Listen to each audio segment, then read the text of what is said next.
فتاة بيضاء بشعر أشقر تدخل لأحد أفخر الماركات في نيويورك الأمريكية. تطوف في المكان كثيراً وتختار عشرات القطع، والنتيجة الفاتورة تصل لبضعة آلاف الدولارات. تحاول الدفع، لكن بطاقتها المصرفية لا تستجيب. تطلب من المحاسب المحاولة مجدداً، لكن العملية تفشل من جديد. وفي النهاية يجبر أحد الأصدقاء على دفع الفاتورة.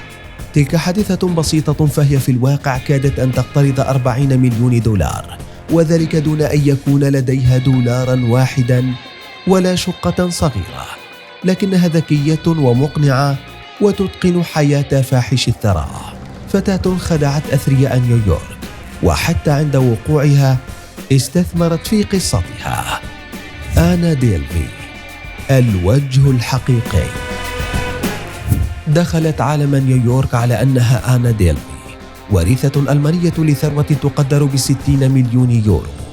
عاشت في فنادق 5 نجوم، وارتدت من أفخر الماركات العالمية، ودخلت في وسط حفلات الأثرياء، حتى أنها سافرت في طائرة خاصة، وأعطت أكراميات أو نفحات ب100 دولار لتصبح من طبقة الأثرياء في نيويورك. لكنها في الحقيقة ليس لها وجود. فتلك الفتاة اسمها آنا سوروكين، وهي ليست ألمانية وليست ثرية أيضا، بل هي فتاة روسية، أو بشكل أدق محتالة روسية. تظاهرت بأنها ثرية ونجحت بذلك، وفي النهاية كان مصيرها السجن. ولدت آنا سوروكين في روسيا عام 1991، وذلك لأبوين روسيين بسطاء. وهي بعمر 16 أجبرت عائلتها على الانتقال إلى ألمانيا، وهناك أكملت بطلة القصة تعليمها الثانوي حتى العام 2011، إذ أرسلها والدها بعد ذلك إلى لندن لتدرس هناك في أحد كليات الفنون. لكنها في الواقع لم تكمل تعليمها بالكلية وعادت إلى برلين.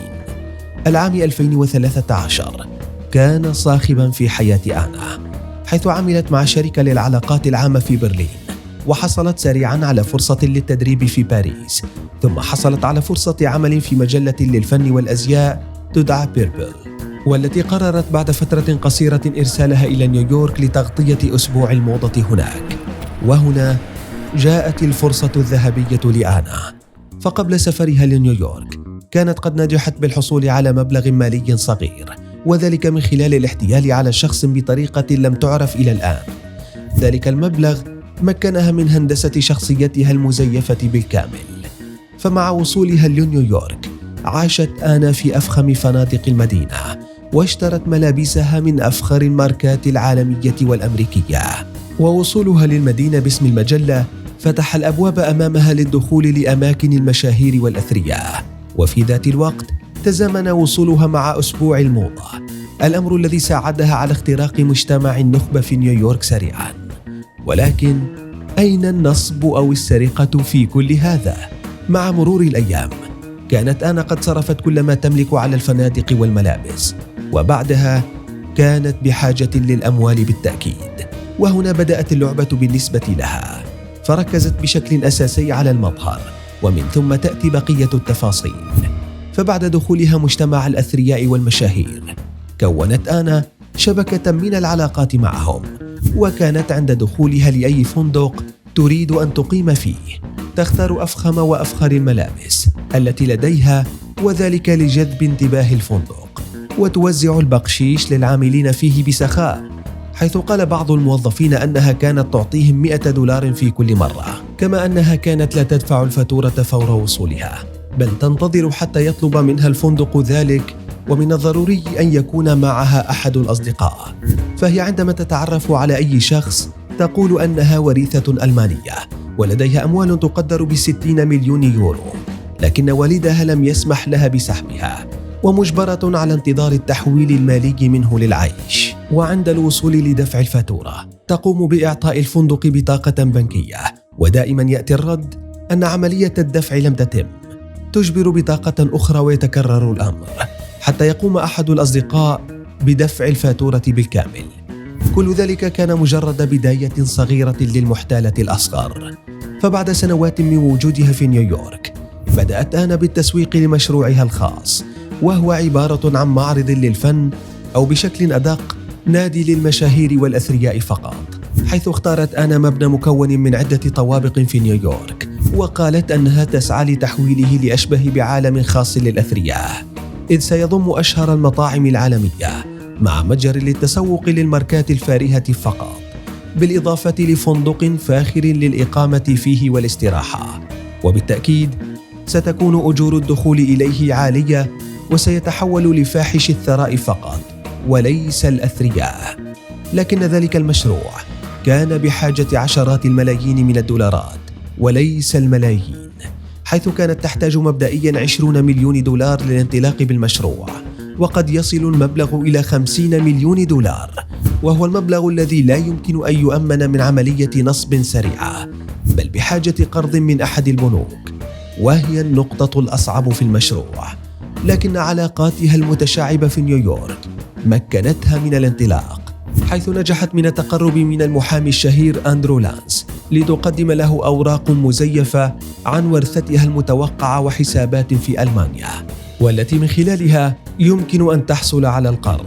وبالفعل تواصل لانس مع بنك فورتريس، والذي طلب تدقيق الأوراق والكشوف، وبعد مدة طلب البنك الحصول على تأمين بقيمة 100,000 دولار. اتجهت آنا حينها لبنك آخر وهو سيتي الدولي لتحصل منهم على المبلغ، ووعدتهم بتسديده مع الفوائد عند الحصول على القرض. ومع ذلك لم تمر الحيلة على بنك فورتريس وتم رفض القرض. اتضح بعد ذلك حيل آنا، وذلك عندما ذهبت مع صديقة لها تدعى راشيل إلى المغرب لتقيم في أحد أفخر الفنادق، وهو فندق المأمونية، وتكررت قضية دفع الحسابات، إذ فشلت آنا بتسديد المبلغ بسبب عدم وجود أموال في حساباتها. وفي النهاية أجبرت صديقتها على دفع المبلغ كامل، وقالت بعد ذلك أنها دفعت 60,000 دولار من حساب العمل الخاص بها، الأمر الذي سبب لها العديد من المشاكل. مع عودة آنا لنيويورك كانت بالفعل مفلسة بالكامل. حينها حاولت تزوير بعض الشيكات وسحبها من البنوك، كما قامت بالتهرب من دفع فواتير باهظة لبعض الفنادق والمحلات، ما زاد الشكوك حولها في نيويورك. وبعد رفع العديد من القضايا عليها تم اعتقالها في يوليو من عام 2017، لكن أطلق سراحها بكفالة، إلا أنها حاولت التهرب من المحكمة ليتم اعتقالها من جديد في سبتمبر من العام ذاته، ووجهت لها 3 تهم بالتهرب من دفع خدمات بقيمة 274,000 دولار.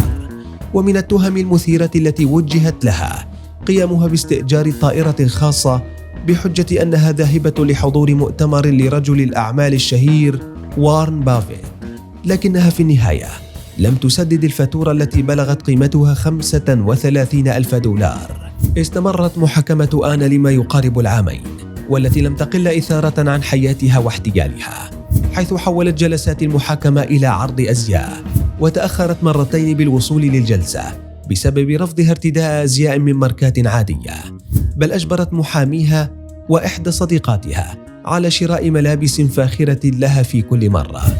في النهاية حكم على آنا بالسجن لمدة ما بين 5 إلى 15 عاماً بتهمة الاحتيال، مع إجبارها على دفع المبالغ للمتضررين. قصة آنا ديلفي أو سوروكين جذبت أنظار صناع الأفلام. مؤخراً أنتجت منصة نتفليكس مسلسل وثائقي عنها، ونجحت آنا من خلال الأموال التي حصلت عليها من حقوق قصتها من تسديد بعض الديون المترتبة عليها، ما ساعد على تبييض صورتها أمام الإعلام. كما أطلق سراحها في فبراير من العام 2021، وذلك لحسن سلوكها في السجن، لكنها رحلت إلى ألمانيا بسبب انتهاء تأشيرتها، فيما بقيت قصتها حاضرة بأنها الفتاة التي خدعت أثرياء نيويورك.